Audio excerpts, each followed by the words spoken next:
The ride stretched down and down. Through the shaft walls, Jed could see the hollowed-out capital ship. Entire decks scooped away to form hangar bays and warehouses. A few walls held restored tapestries, sapphire blue with a black emblem on them, a dragon skull with an axe of 4 angel wings. Beyond the ship, he could see daylight, miles of metal.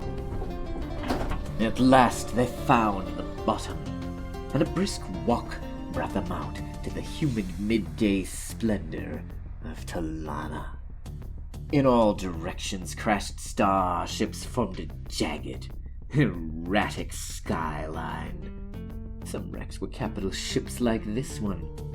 Others were smaller in shape, but akin in style. Still more were their own style altogether. Sickly jungle trees grew throughout the detritus, and tainted rivers gushed from ship holes. Refueling stations were carved out above the capital ship's massive fuel tanks. Freighters of all kinds circled overhead. The flies to Talanna's metal monolith carcasses. Here and there in the rubble lay translucent black stones, the ruins of an extensive city. A few spots held organic matter, hulking turtle-shell bowls of chitin. They were yellow and bleached, punched with holes, and with all manner of local dwellings beneath them.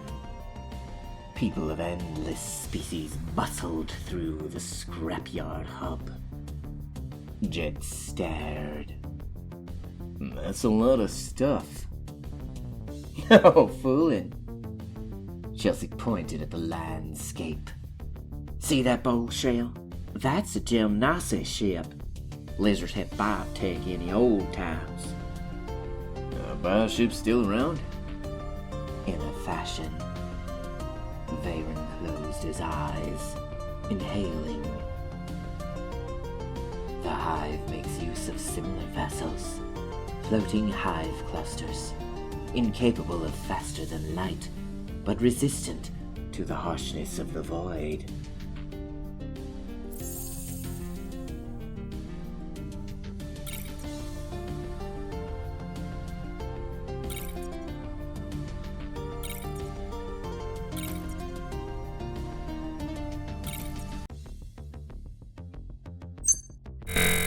Bojarl, enough with the lore.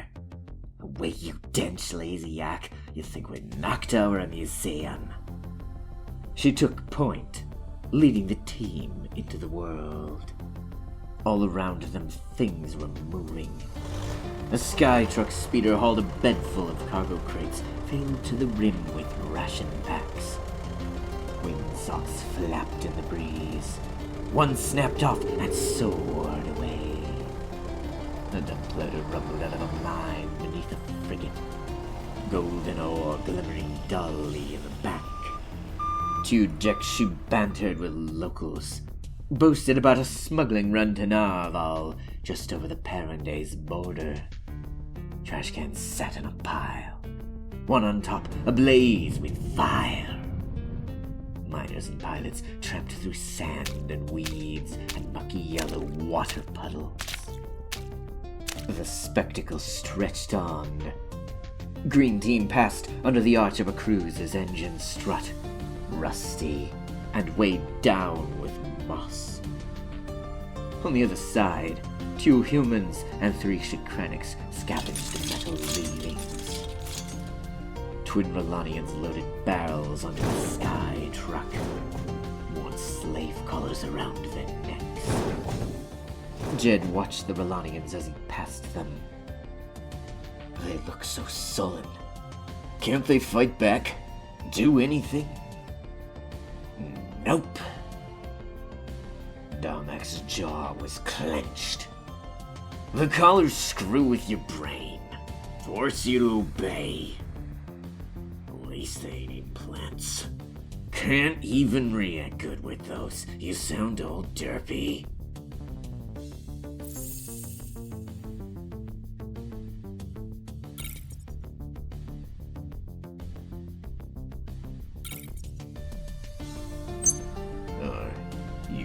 danger of slavers. Maybe he cracked his knuckles. Difference is, I got buddies. Slavers want me, they'll have to take you lot down. The Zetar nodded, still watching the Rolonians. Here we are, the day at Doornail. In the shadow of another capital ship, the red bulk freighter slept peacefully. Unlike other cadavers, this ship appeared to have had a happy landing. Parts were stripped away, but the freighter itself was level and mostly intact. Red and white paint, once vibrant, now flaked away from its shell. The hull was a boxy aft section with rotating side engines and a short fore section with a hammerhead cockpit nose. Boxes and rubbish piles and speeders surrounded the freighter. The letters Gemini peeked out from behind these. At the very back, the landing ramp was down, with locals in junk chairs and crate tables on either side. Best bar in the 7. Chelsea slapped Jed's shoulder. Legend has it, this ship was part of the Ark fleet in the Arthmar days. The Arthmar? Ark fleet? She started to reply, but stopped when Ahari thrust a finger to her lips. No more freebies. She looked at Jed. You want to know about Arthmar? Ask around. It's the world to these folks. A brief pause as he frowned. Tell us what you learned. Varen nudged the Zetar towards some humans. Arthmar is very important to the Western Belt. It was a pivotal point in their history. Exposition will not suffice. You must discover it in their stories.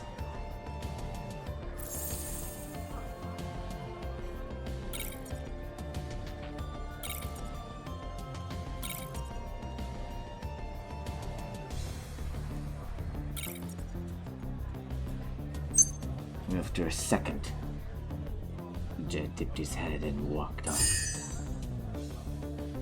Come on. Reinhardt turned for the Doornail. Take us in, Darmac. He whistled a tune, striding into the barn ship.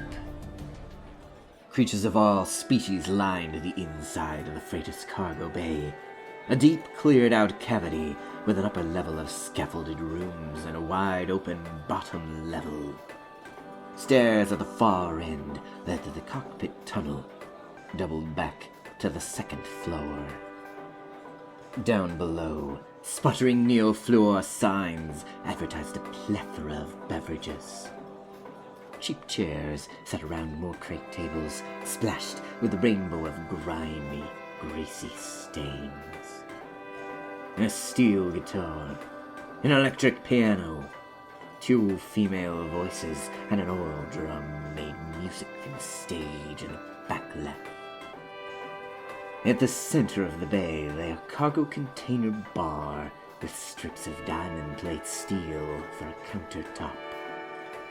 It was to this counter that Darmac walked, glancing around the room. He hailed the bartender. Genoa, nesu torvoda Captain Kuravo back.